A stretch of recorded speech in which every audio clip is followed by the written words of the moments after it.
During the German occupation of Soviet territories in World War II, the interactions between German soldiers and Soviet women were complex and varied. While precise figures are unavailable, estimates suggest that tens of thousands of children were born in the USSR to German fathers. These births resulted from a range of circumstances. Some were products of voluntary relationships, sometimes driven by Soviet women's desperate need for food or protection. There were also instances of attraction and even love.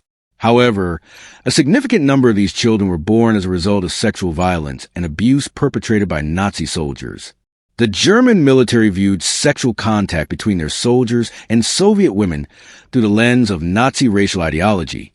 They considered sexual intercourse between an Aryan German and what they deemed untermenschen subhumans, a racial defilement and a contamination of German blood, officially forbidding such relationships. Despite these strict prohibitions, such interactions were widespread. German historian Regina Muhlhauser notes that in 1944 alone, German field courts convicted 5,490 German soldiers for engaging in prohibited relations with Russian women.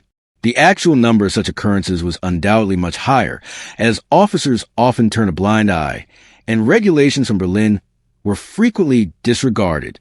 For example, in occupied Novigrad, it was common to see German soldiers returning from encounters with local women each morning. Hitler himself was reportedly very concerned about these relationships and attempted to limit them through special directives, reflecting his belief in the racial inferiority of Slavs. However, local German commanders sometimes showed independence in this matter. For instance, the German commandant of Orel, Adolf Gehman, even issued a decree regarding alimony for Soviet women who had children with Wehrmacht soldiers. Soviet women engaged in relationships with the German occupiers for diverse reasons. Some were driven by hunger and the need to provide for their children or to find protector from constant harassment. Others were drawn to perceive better life associated with German officers, and in some cases, genuine affection developed. Often, however, these relationships were transactional in nature. In some unusual instances, like that of the Spanish Blue Division near Novigrad, soldiers even resorted to robbing local Russian villages to provide gifts for their Soviet girlfriends. The scale of these interactions led the occupation administration to implement certain measures.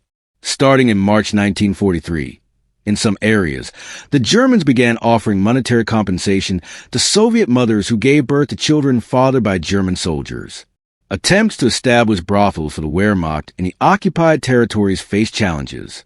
They were few in number, and recruiting local women proved difficult, with most Russian women, except for those already involved in prostitution before the war, refusing to participate.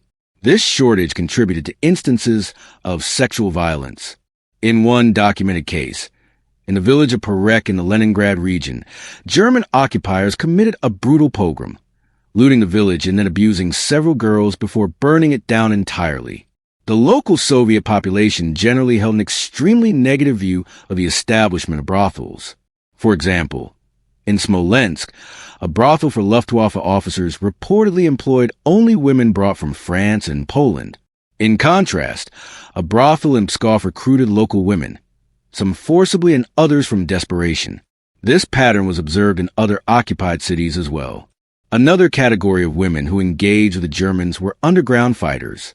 These women endured humiliation and risked severe consequences to gather intelligence and aid the partisan movement. Tragically, this often ended badly. One account recalls an underground operative named Olga in Orel, who was forgotten by her handlers and, after the city's liberation, was sentenced to 25 years for collaboration for associating with the Germans. It took years for her case to be reviewed, leading to her release and rehabilitation. Most children born to German fathers in the occupied USSR were placed in orphanages. However, there were instances where communities showed understanding towards the mothers, recognizing the often coercive circumstances, or the fact that these children were born due to the crimes of German soldiers.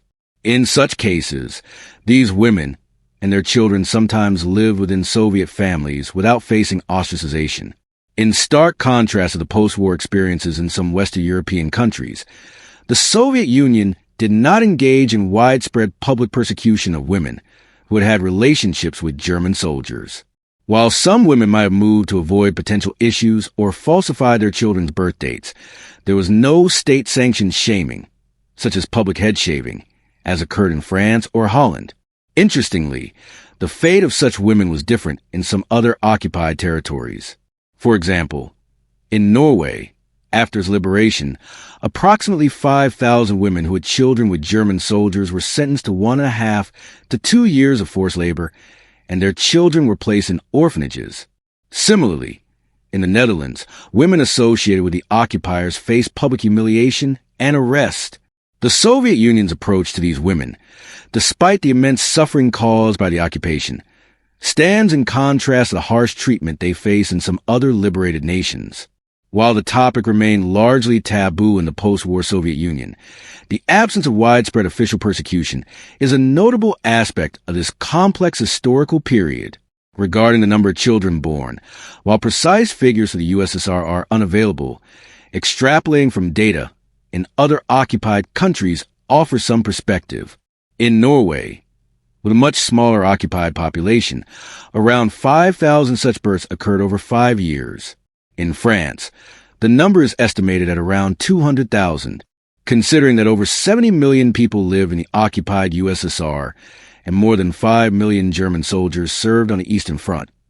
It is reasonable to estimate that the number of children born to German fathers in the Soviet Union likely reached at least several tens of thousands.